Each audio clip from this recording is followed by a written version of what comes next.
Saya tak sangka lah dekat Malaysia orang pakai baju tradisional walaupun hari biasa. Sebagai Tiga fakta menarik tentang Malaysia yang banyak orang Indonesia belum tahu. Yang pertama, Malaysia adalah negara nomor 8 yang paling nyaman untuk retirement atau pensiun. Biarlah orang berkata apa.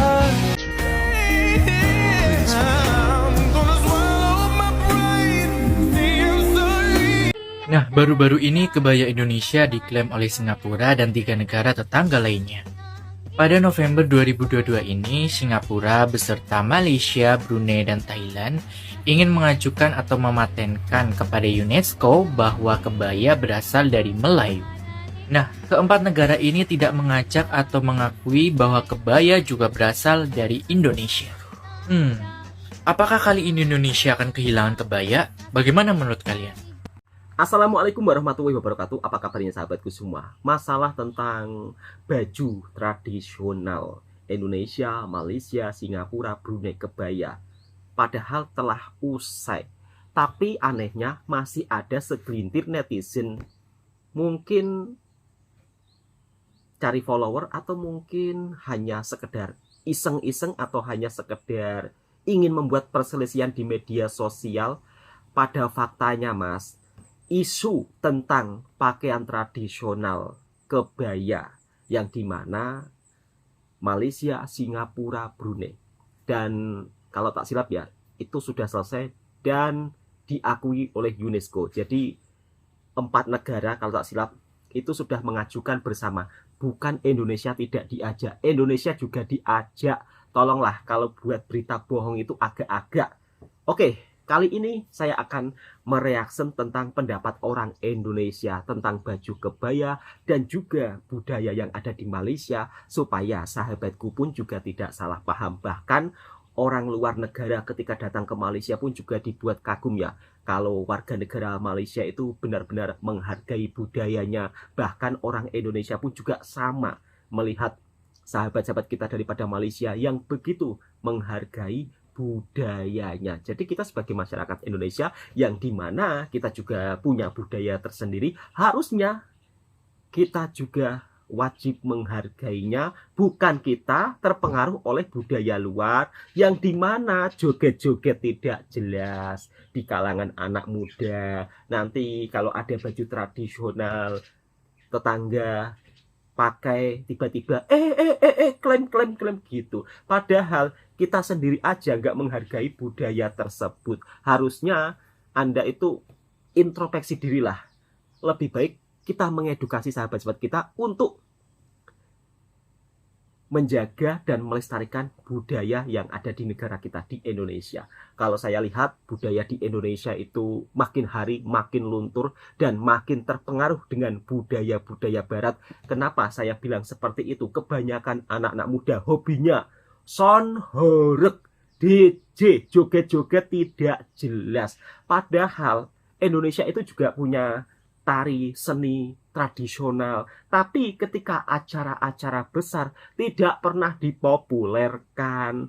Beda cerita dengan di negara tetangga, di Malaysia. Mereka itu selalu membanggakan tradisi dan budaya mereka, sehingga tak heran kalau Malaysia pun menjadi perhatian para pelancong yang datang daripada luar negara untuk berkunjung ke Malaysia. Bab soal makanan di Malaysia itu aneka jenis makanannya banyak, tapi kadang-kadang segelintir netizen jika ada makanan yang sama di Indonesia dan Malaysia, sedikit-sedikit Malaysia mengakui nasi goreng sebagai miliknya, padahal nasi goreng itu loh di Malaysia banyak. Makanya jom jalan-jalan melancong ke Malaysia biar tahu suasananya itu seperti apa. Begitu loh sahabatku semua. Nah, tentang peraturan di Malaysia itu pun saya juga sangat kagum ya.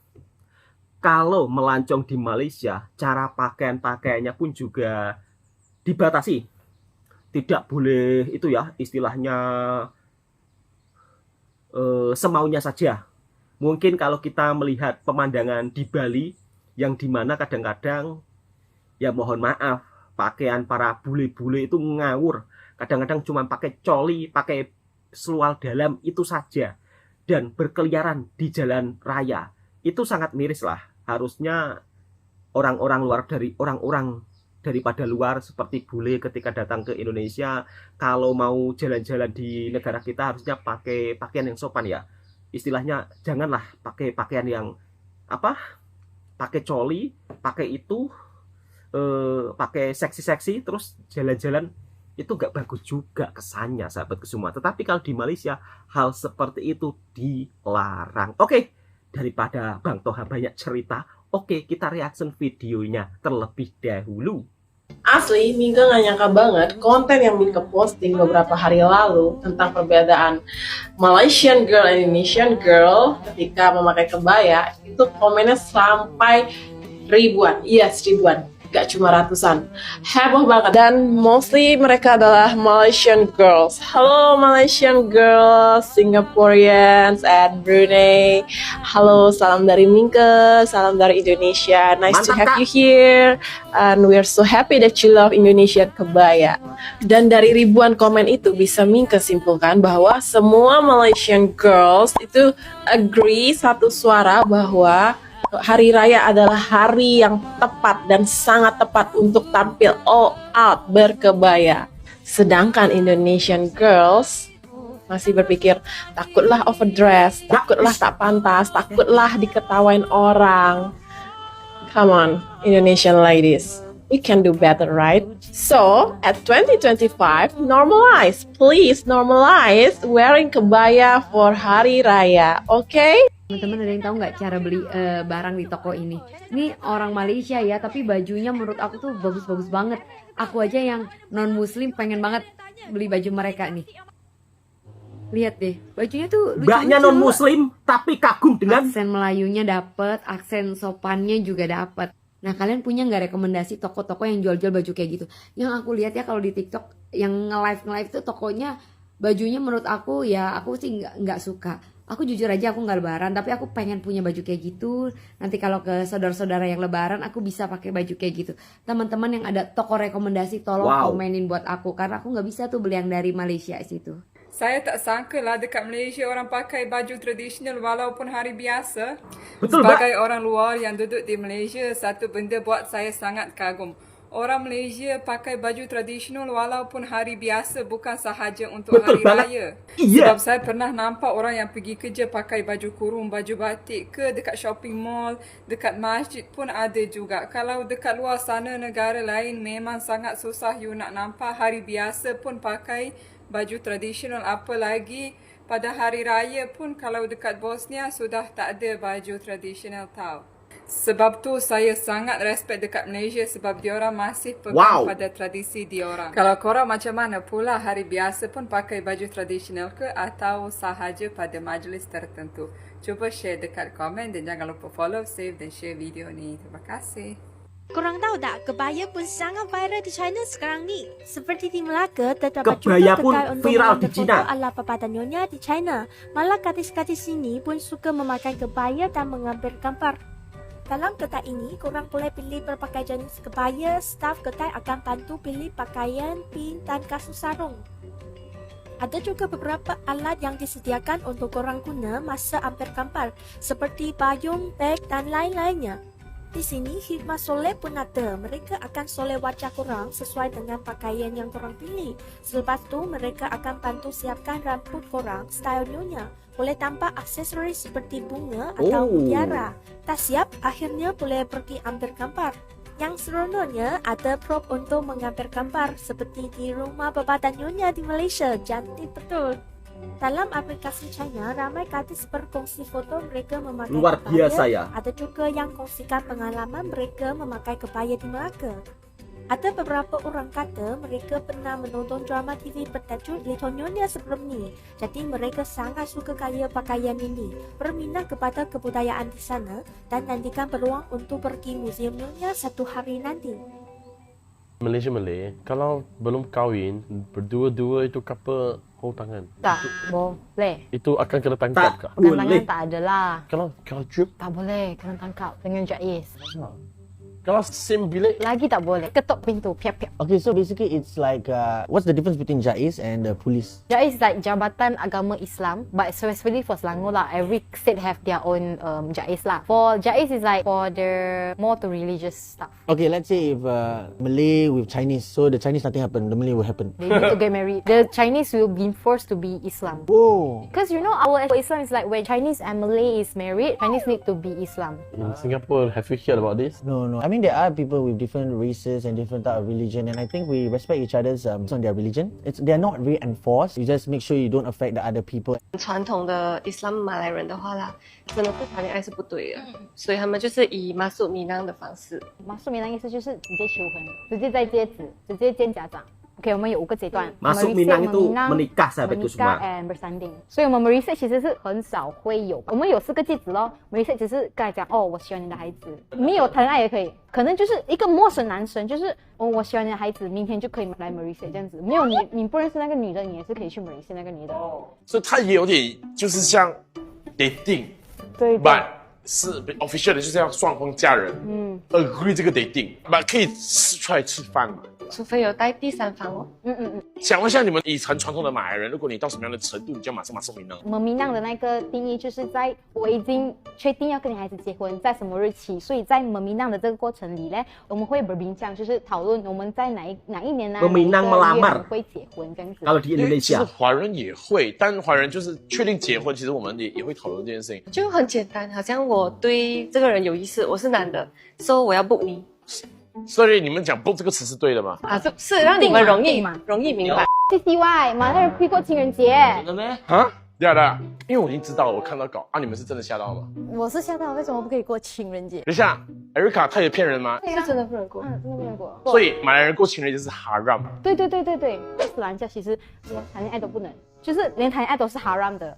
而且如果我们好像在庆祝 Valentine Day， 其实是我们在支持我们做一个 zina 的一个马赛的一个动作。zina 跟马赛其实就是2个还没有结婚的关系，就是走到一起啊，就是握手啊，牵手也算是 zina 马赛，就是一个不好的一个东西啦。所以其实如果我们在情人节，当然是会做这些庆祝恋爱的一个方式嘛。所以其实是 haram， 其实不可以的。不可以谈恋爱，不可以庆祝情人节。啊，对，所以我们其实不可以讲 Happy Valentine Day My Baby， Kalau di Malaysia 所以在马来人里面不有那种 Valentine enggak boleh。今天是我们的第2年，为什么没有给我 Valentine 礼物？没有，不可以，haram。刚刚你有讲到连握手那种也不可以吗？牵手其实不可以。可是我看过，我上过一个节目哦，他们很亲密的哦，那些马来人。Modern 马来人跟传统马来人其实是有差异的啦。如果真的是很马来人、很伊斯兰教的人，其实是他不会这样子做的。所以去 cinema 看戏也是可以。啊，that's why 格兰丹不能咯，是不是？因为很传统。格兰丹其实不给男女坐在一起看电影的，他们会有一半男一半女这样子。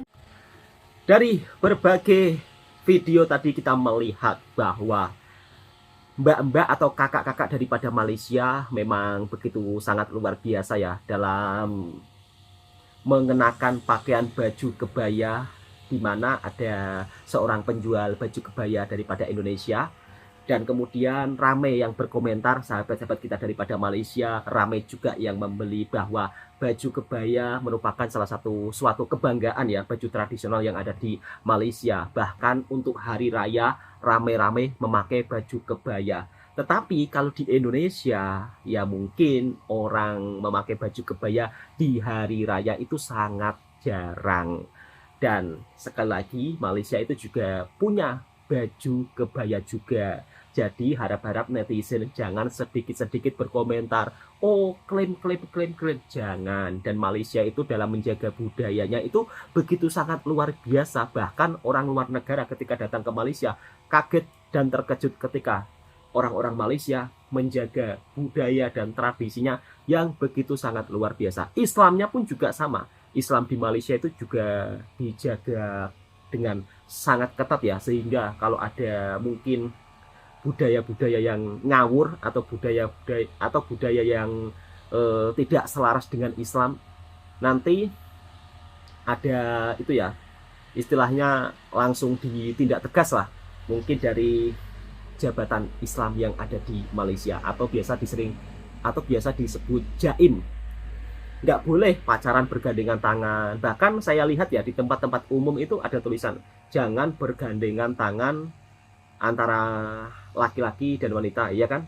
Dilarang pacaran. Jadi ada tulisannya seperti itu di taman-tamannya. Ini sangat keren dan luar biasa.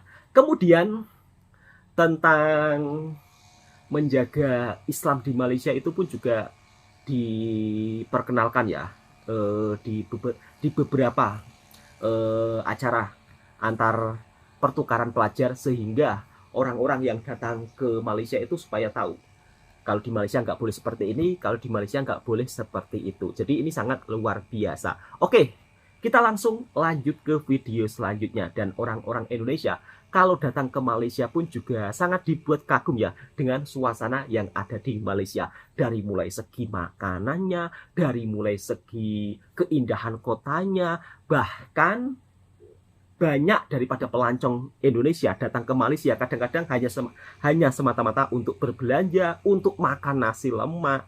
Memang nasi lemak ini sering dikatakan seperti nasi uduk, tetapi beda jauh. Nasi uduk itu kalau di tempat kita kan lauknya kan pakai mie ya kan, terus kemudian pakai sambal tempe. Tapi kalau di Malaysia nasi lemak beda versinya. Nasi lemak biasanya dikombinasikan dengan sambal, kemudian ayam goreng, dan sekarang nasi lemak itu menjadi salah satu makanan yang paling populer, makanan khas Malaysia, makanan nasionalnya Malaysia. Dan sekarang pun banyak dimodifikasi ya, seperti pakai lauk seafood, seperti pakai udang, seperti pakai lobster, seperti pakai kepiting Alaska, ada banyak.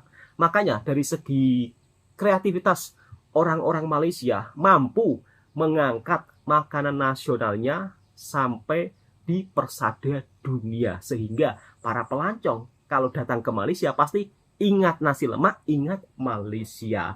Oke, kita simak dan kita reaction video berikutnya seperti apa culture shock orang Indonesia ketika datang ke Malaysia. 3 fakta menarik tentang Malaysia yang banyak orang Indonesia belum tahu. Apa itu, Mbak?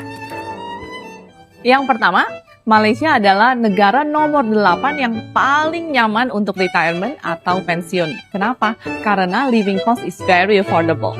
Kedua, Malaysia juga menjadi top 4 the most preferred city for expatriates to live. Karena Malaysia itu memang merecognize 3 bahasa. 1 bahasa Melayu, 2 bahasa Inggris, dan ketiga bahasa Chinese. Jadi bagi expatriate sangat mudah untuk berkomunikasi di Malaysia. Yang terakhir, warga negara asing bisa membeli properti di Malaysia tanpa harus ada izin tinggal dan dengan paspor aja. Masih banyak fakta-fakta menarik lainnya tentang Malaysia. Nah, kalau kalian tahu fakta menarik lainnya, boleh komen ya.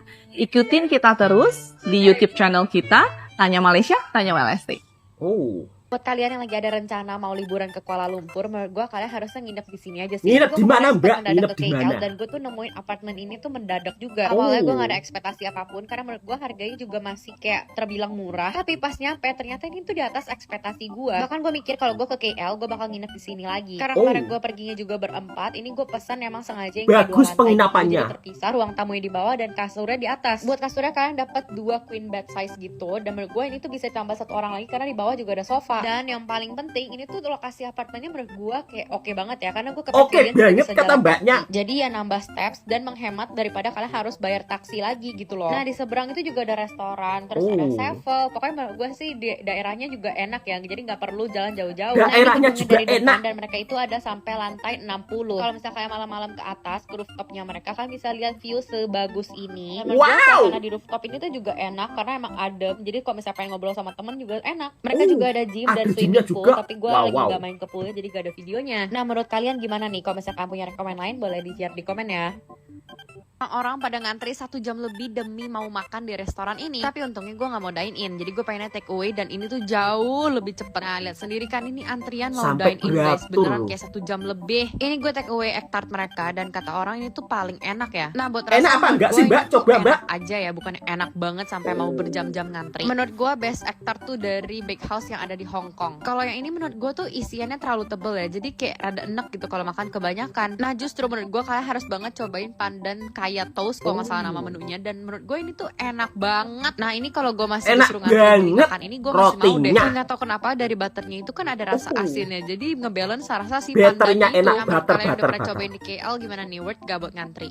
Ini udah berapa kali gue ke KL dan gue selalu ngeliat tempat ini tuh selalu rame. Apa, Mbak? Sebenarnya pas Kok rame antrinya terus? sih nggak terlalu panjang ya, tapi nunggu makanannya itu loh yang lama banget sampai setengah jam lebih. Jadi mereka terkenal karena kata orang tuh mereka ngejualin sate wagyu yang Oh, enak sate banget. Gue wagyu. nungguin kayaknya sekitar 40 menit. Sate bahkan baru wagyu itu jadi. dagingnya Dan lembut. menurut gue nih sejujurnya nih sate tuh kayak biasa aja. Tapi kalau kalian cuma nungguin terus langsung jadi, ya nggak apa-apa buat dicoba. Cuman kalau ngantrinya sampai 40 menit tuh kayak menurut gue enggak. Terus selain cobain satenya ini gue juga cobain burger, dan ini harganya total kayak 20 ringgit, berarti sekitar kayak 70 ribuan lah ya. Nah menurut gua burgernya itu lebih B aja. Tapi balik lagi selera makanan burgernya orang itu biasa emang aja. beda-beda. Betul, Cuma Mbak. menurut gua ini tuh kalau ngantri Selera tambah makanan sih orang enggak ya. beda-beda. Nah, menurut kalian udah pernah cobain gimana? Worth gak buat kalian nunggu? Ini adalah supermarket yang selalu gue datengin kalau gue lagi jalan-jalan ke supermarket. KL. Pertama kali gue ke supermarket Apa, itu Mbak? sama Supermarket temen-temen apa? gua. Dan gak tahu kenapa juga, tapi kayak gue merasa betah banget di sini. Apalagi mereka tuh buka sampai pagi Nyaman, kan. Jadi betah kalau misalnya banget. malam gak tahu mau kemana Gitu. ya tinggal ke sini. Sebenarnya ini tuh lebih ke supermarket Jepang, cuman gue nggak tahu kenapa Supermarket juga. Tapi Jepun, mereka tuh kata bisa mbaknya. ngejualin makanan yang kayak menurut gue tuh cocok buat dijadiin oleh-oleh. Oh. Gue sempat beli beberapa oleh-oleh di sini. Di sini pilihan rasa KitKatnya tuh banyak banget, dan pas KitKat, gue ngeliat ada yang KitKat. milk tea, gue langsung ngambil. Coklat, Karena teringat coklat. ada yang tergila-gila sama milk tea. Ini juga biasa ada gue beliin oleh-oleh buat ceweknya, tapi ya udah putus sekarang. Terus nih kalau misalnya kalian pengen beli oleh-oleh iseng gitu, ya di sini tuh harganya menurut gue masih lebih murah Oh. daripada kayak lu nyari lagi kan di luar. Gue juga pernah cobain snack ini sama teman-teman gue, dan ini ternyata beneran enak banget. Terus kayak banyak makanan yang lucu-lucu menurut gue. Ini juga ada strawberry kesukaan nyokap gue. Nyokap gue tuh suka banget strawberry yang kayak gini pokoknya. Nah biasanya kalau kalian kesini juga belanjanya apa aja nih? Atau kalian cuma sekedar muter-muter? Coba komen.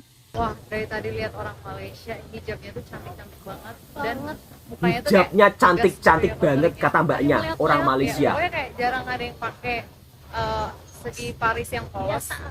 Tapi kebanyakan pada pakai pashmina sama segi Paris yang motif gitu ya. Tapi itu tuh pada pantas di mereka. Kan? Cantik banget. Kagum dengan kakak-kakak berbaju Melayu, berhijab Melayu. Oriental kopi, terus jangan lupa pesen apa itu namanya? Egg tart. Bener-bener soft banget. Soft Wow. banget. Sama apa ini? Sama ini butter coffee. Ini Butter kalau gue coffee. rasain kayak Indo Cafe sih. Ini Apa kue itu? tiaw Kue tiaw. sama nasi lemak. Ini nasi lemaknya enak. Kita cobain Nasi lemaknya nasi lemaknya enak. ya. Kayak gimana? Bismillah. Wah, enak, Mbak. Rasanya itu kayak nasi, kayak ditambah masako gitu loh. Jadi biar berasa gitu aja sih. Itu nasi Kita lemak cobain. pakai santan, Mbak, bukan pakai masako, bukan. Waduh, Gue Mbaknya. kayak tahu rasanya, cuman nggak bisa ngedeskripsi ini gitu. Apa? Ungkapkan aja, ungkapkan. Ah, kayak pakai bumbu udang yang udah dijadiin bumbu gitu ya. Itu namanya apa ya? Oh, rasanya ngudang banget guys. Jauh beda sama Indo. Laksa itu ya beda-beda, Mbak, rasanya. Enak, Mbak, gimana? Kalau di Indo kan kue tiaw kenyal gitu. Kalau di sini tuh lebih lembut, lebih gampang buat dikunyah. Lebih enak ini sih. Untuk harganya itu sekitar 20 ringgit. Kalian hitung sendiri kalau dirupiahin tuh segimana. Tapi menurut aku sih lumayan pricey tapi enak gitu. Namanya di Malaysia kok. Cuman kapan lagi kalau misalkan kesini nggak cobain Betul. Oriental Coffee. Iya. Rame banget di malam hari. Posisi kita itu lagi ada di mana nih? Jo? Rame banget. Bukit Bintang. Sebelah sana itu pavilion ya. Dan kita itu tadi habis beli makanan ya. Ya, tadi kita habis makan nasi ayam Hainan yang rame banget juga. Nasi ayam Hainan. Ayam Hainan Cimeng. Cimeng. Porsinya gede banget. Porsinya sampai gede kenyang banget. Porsinya gede banget. Dan terus kemudian Juli ada beli Ini Chinese, Moon Chinese beef roti. Oh. Ini juga Rotinya aja terkenal, yang dapat acara mau terviral. cobain. Kira aku bungkus buat makan. tapi kamu tahu nggak sih ini tuh hari biasa. Hari biasa aja seramai Hari ini. Kamu biasa. bisa bayangin nggak sih di weekend itu ramenya kayak gimana? Padahal ini hari biasa dan gak high season ya, karena kan liburan tahun baru udah lewat tuh. Ini hari biasa tapi masih seramai ini gitu. Jadi bener-bener area ini tuh area pusatnya perekonomian ya di Bukit Bintang kayaknya ya. Betul, betul banget. Sebelah sana itu Fahrenheit, ada Star Hill, GW Marriott, dan ini adalah Pavilion. One of our project ya, yang kita pasarin juga. Dan you know what? Kita akan jalan-jalan terus. Ikutin kita. Happy enjoy, Mbak. Di KL naik mobil begini cuma 20 ringgit doang. Jadi pelancong daripada Indonesia kaget terkejut ketika naik mobil mewah cuma bayar 20 ringgit doang. 20 ringgit saja. Jangan kaget, jangan terkejut, Mbak. Di Malaysia itu banyak mobil mewah. Dan mobil mewah di Malaysia itu menjadi hal biasa lah. Jadi kalau orang punya mobil mewah itu biasa saja. Di Malaysia itu mobil bukan sesuatu barang yang mewah, barang yang wow, enggak. Di Malaysia mobil itu ya barang biasa-biasa aja gitu. Maka tak heran kalau pelancong dari Indonesia kaget terkejut ketika naik mobil mewah, harganya murah meriah. Enggak, saya mau. Jadi weh, kan sayang ya, masih besar. Oke sayang ya Mbak. Oke sayang banget. Dibungkus. Sabar Ati. Lu malu kan mami bayar. Gak usah malu Mbak, gak usah malu. Mbaknya salah, harusnya minta bungkus kepada penjualnya. Nah itulah sahabat-sahabatku semua keunggulan Malaysia di dalam segi wisatanya, kemudian dari viralnya makanan-makanan yang ada di Malaysia juga mengundang penasaran pelancong dari berbagai negara, termasuk pelancong daripada Indonesia. Dan Malaysia merupakan salah satu destinasi wisata yang begitu sangat nyaman banget bagi para pelancong ketika datang ke Malaysia. Mungkin hanya sekedar untuk jalan-jalan, berbelanja, bahkan mbak-mbak yang daripada penjuru kota di Indonesia juga suka melancong ke Malaysia. Karena apa? Dari segi makanannya semuanya serba ada. Dari segi hotelnya juga sangat murah. Dari segi transportasinya juga sangat murah. Kemudian kalau mungkin sahabat-sahabatku melancong di Bukit Bintang, di KL, kalau kalian mau kemana-mana aja itu enak. Enaknya apa? Ada LRT, ada MRT.